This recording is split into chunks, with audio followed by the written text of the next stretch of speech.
On se retrouve donc pour une nouvelle vidéo, toujours dans la continuité de l'étude des aires. Alors, cette étude-là sera variable, hein. On verra pas plusieurs choses sur les aires, sur les volumes, mais on va pas tout voir d'un coup. On va avoir aussi d'autres éléments en amont qui nous serviront. Mais là, je fais ce petit complément avec le cas du losange. Donc, dans un premier temps, on va s'intéresser un peu à c'est quoi un losange, ses différentes propriétés.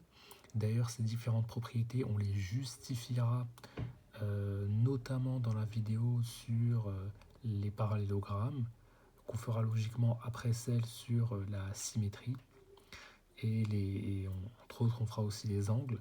Et toutes ces vidéos-là vont nous permettre, avec ce qu'on va voir à l'intérieur, de justifier énormément de propriétés qu'on va énoncer sur le parallélogramme.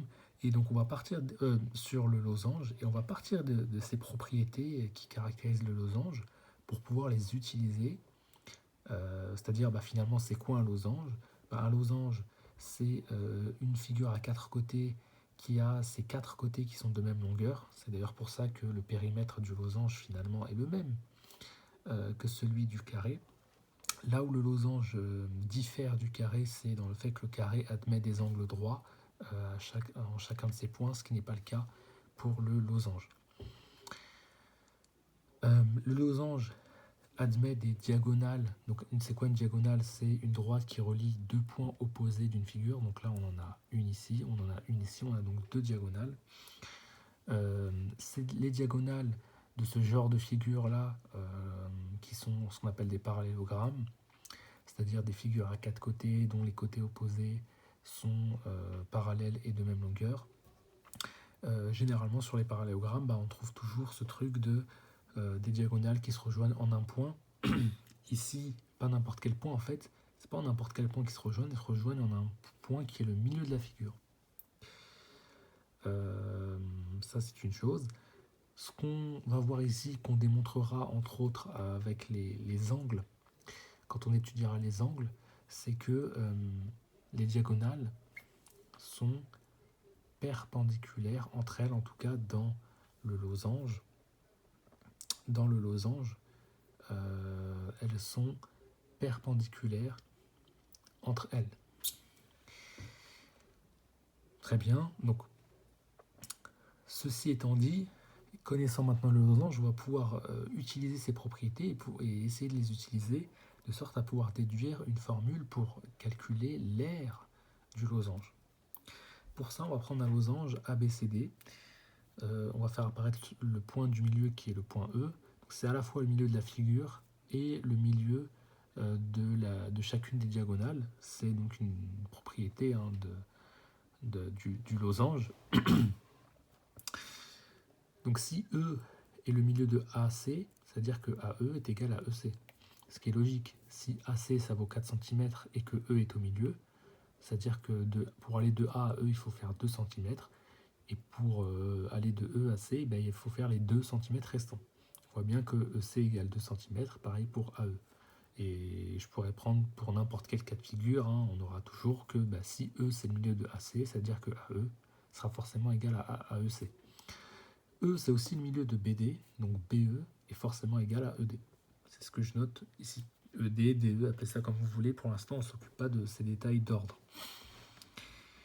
De plus, le triangle ABD est isométrique avec CBD.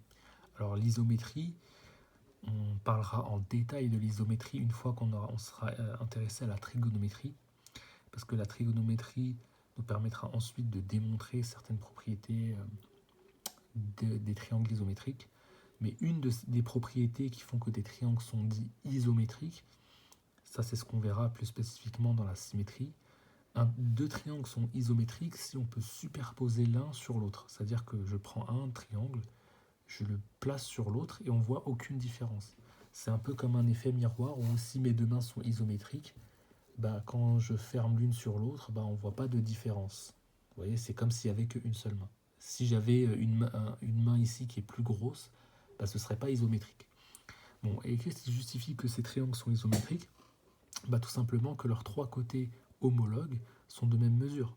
Le côté droit de ce triangle-là est pareil que le côté droit de ce triangle-là, parce que dans un losange, les quatre côtés sont de même longueur. Ça veut dire que du coup, ce côté-là du triangle CBD est le même que ce côté-là.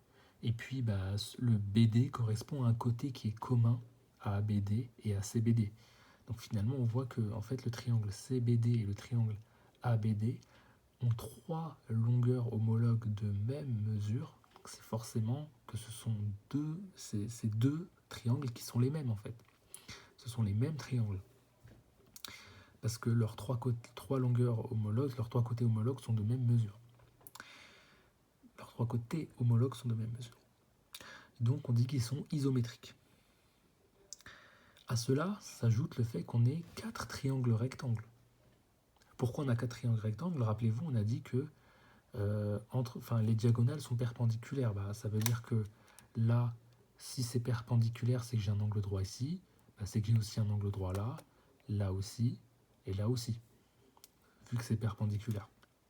Par définition même du losange, ou plutôt par les propriétés du losange, qu'on justifiera plus tard. Là, on s'intéresse surtout à l'aire du losange, c'est pour ça qu'on ne rentre pas trop dans le détail sur ses propriétés. Donc, on suppose toutes ces propriétés-là, on les prend, et on voit ce qu'on peut faire avec pour déterminer l'aire. Mais ces propriétés-là, on les étudiera de façon plus générale plus tard. Donc on a, du coup, si on a un angle droit ici, c'est que AED forme un triangle rectangle. Pareil pour CED, BEC et BEA. AEB, c'est pareil. Donc, toutes ces choses-là étant dites, on va ensuite pouvoir poser que, tout d'abord, l'aire du losange ABCD, c'est l'aire de ABD, donc tout ça, plus l'aire de BCD, c'est-à-dire l'aire qui est ici. Donc l'aire de ce triangle-là plus l'aire de ce triangle-là, c'est l'aire de tout le losange. Jusque-là, on est d'accord. Très bien.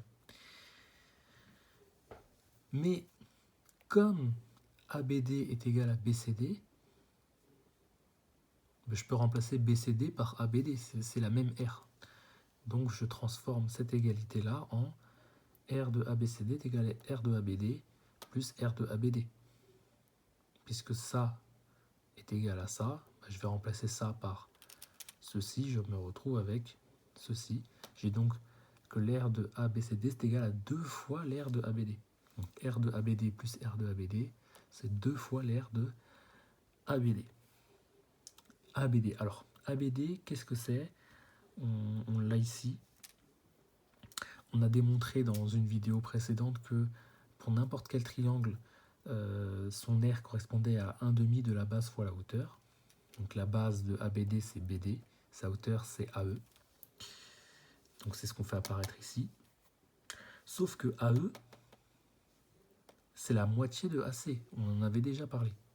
Donc je peux remplacer AE par la 1/2 de AC, la moitié de AC. On se retrouve donc avec cette formule-là, donc toujours de l'aire de ABD. Donc l'aire de ABD, c'est juste qu'on l'a réécrit de façon un petit peu plus enrichie. Donc du coup, on a dit que l'aire de ABCD, donc le losange, son aire, c'était 2 fois l'aire de ABD. Sauf que l'aire de ABD, c'est quoi? On a démontré que c'était égal à ça. Donc j'ai remplacé ABD par son expression. J'ai donc que l'aire de ABCD, c'est égal à 2 fois l'aire de ABD, c'est-à-dire tout ça. On voit que les deux vont s'annuler ici. Il ne nous reste plus que donc 1 fois BD, ça fait BD. BD fois 1/2 de AC. Sauf que comme on n'a que des multiplications, je vous ai dit on peut changer l'ordre. Et donc le 1/2, je vais le mettre tout devant, je vais mettre 1/2 fois BD fois AC. Alors BD, qu'est-ce que c'est? BD, c'est ce qu'on appelle la grande diagonale du losange. Et AC, c'est ce qu'on appelle la petite diagonale du losange. Et donc 1 demi fois la grande diagonale fois la petite diagonale, qui correspond donc à l'aire de ABCD. Donc pour calculer l'aire d'un losange, il me suffit de connaître cette longueur-là, cette diagonale-là, la longueur de cette diagonale-là, et de faire le produit de ces diagonales, et à ça de faire en plus le produit par 1 demi. Si je connais l'aire de BD et l'aire de AC, je les multiplie, et le tout, et le résultat, je le multiplie par 1 demi. Voilà. Ou alors, je peux aussi faire BD fois AC divisé par 2, c'est la même chose. Et j'aurai donc l'aire du losange. Donc voilà une formule sur l'aire du losange. Voilà un peu comme on démontre. On s'intéresse d'abord à faire émerger le maximum de propriétés d'une figure. Et à partir de là, on déduit des formules, des propriétés nouvelles. Là, par exemple, l'aire du losange. Encore une fois, je répète, on n'est pas trop rentré dans le détail sur les propriétés même du losange. On les a juste reprises à notre compte, mais on les justifiera plus tard encore une fois. Donc, sur ce, on se retrouve pour une nouvelle vidéo.